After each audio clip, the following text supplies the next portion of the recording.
This is Cocoa Pops. I'm here with Eric Jerome Dickey. What's up? I am in her page. And I would like to know, what is your opinion of the landscape of black literature today? Oh, wow. Well, it's ever evolving, ever changing. The culture changes. I mean, well, you want I mean, so far as it, well, it's, you caught me off guard. Good. I meant to. Well, no, it's fine. It's fine.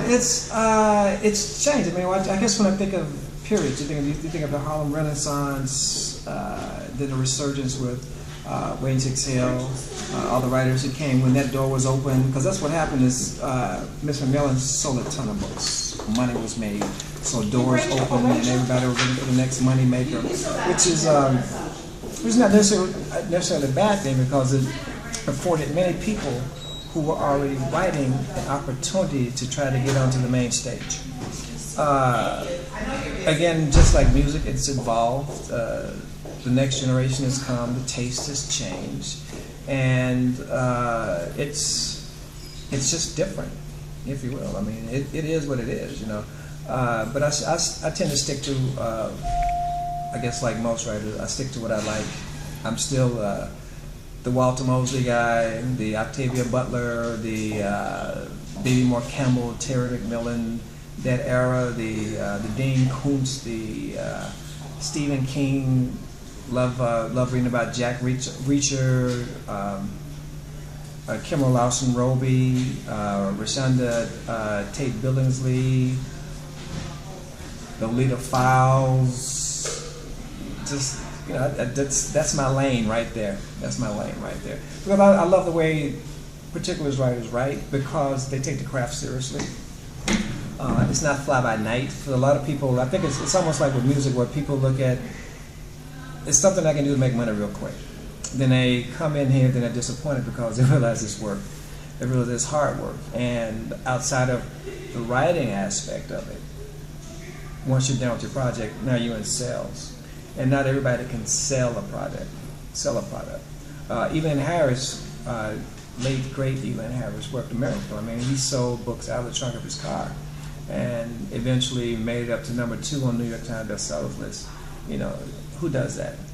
You know what I mean? He did it. I mean, especially being black male, and he was in a gay black male who worked his way up to #2. But we're still trying to garner audiences that will stay with us from book to book, year to year, season to season. Because we have a lot of loyal readers, but we have a lot of fair weather readers. Some people will only read books by a particular person, but then we have some of the avid readers who read by everyone. You know, they're going to read me, they're going to read Stephen King, they're going to read fiction, they're going to read nonfiction. They just love to read, you know. And I love to give them something, because they are just so smart, well-read, readers like that keep me at the top of my game. They keep me at the top of my game, because so I can't just give them anything to read. It has to be, well, hopefully it has a nice plot and it's well written, and first act, second act, third act, when they get to the end, they're satisfied. You know, but that's one thing that doesn't change regardless of genre or generation. It's just certain elements in a novel that readers are just going to want. You know, I think what's happened now is we can write about things now in a, it can be frank. You know, we don't have to be so euphemistic about certain things, you know. We can write about our pangs in America, being black in America, or we can just write love stories. We can write sci-fi, or we can write literature. You know, it's just so many genres, so many categories. So for me, there's no right, there's no wrong. It's, what do you like? What do you want to write? That's it. You know, it's not about imitating anybody else. Writing is just like acting and singing. You have to find your own voice. You have to find your own voice. If I write like Stephen King, I get nowhere because there is a Stephen King. It's like a singer who comes out now can be uber talented and sound just like Whitney Houston, but at the end of the day, we say, well, she sounds like Whitney. We had a Whitney. We don't need, you know what I mean? So you can't. So now you're an imitator. It's the same thing in writing. It's like find your own voice. What do you like? And honestly, because I was years ago, I was taking classes at UCLA when I first started. I was like so nervous because I went back and studied the craft. And in the beginning, I would write the way I thought writers should write. Like, I was trying to be like Hemingway or somebody, and somebody I can't even relate to. I can read the work, I can appreciate it, but on the level of a man in America and my experiences versus his that I can't relate to. And I was trying to write from a point of view that just wasn't mine.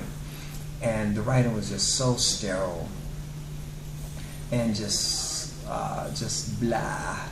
And then for one assignment, I just had to get out of that and just wrote in my voice the way I imagine people in my neighborhood would speak, with the grittiness that's in the lifestyle of the ghetto. Best way to put it. But at the same time, trying to do it intelligently. And it blew the class away because they say, okay, well, you can do this. What was this other shit you gave us? So and that's really what it is. It's like then I found my voice. So it's like, oh, it's okay for me to write the way I want to write. So when I sit down to keep, I'm not imitating anybody. I'm not interested in trying to sound like anybody. I read others, I learn, but more importantly, I read books on the craft and I learn from that. It's like engineers learn. We read novels on engineering to learn about engineers. We don't buy a phone that's somebody else's product. We try to break it apart to its smallest parts. Scene study, like actors do scene study. Writers should do scene study too. It's just the way I did, and that's always been my approach. Because I'm just going on and on. But because a novel what is a novel if it's not but a series of connected scenes? That's it. Okay, next question.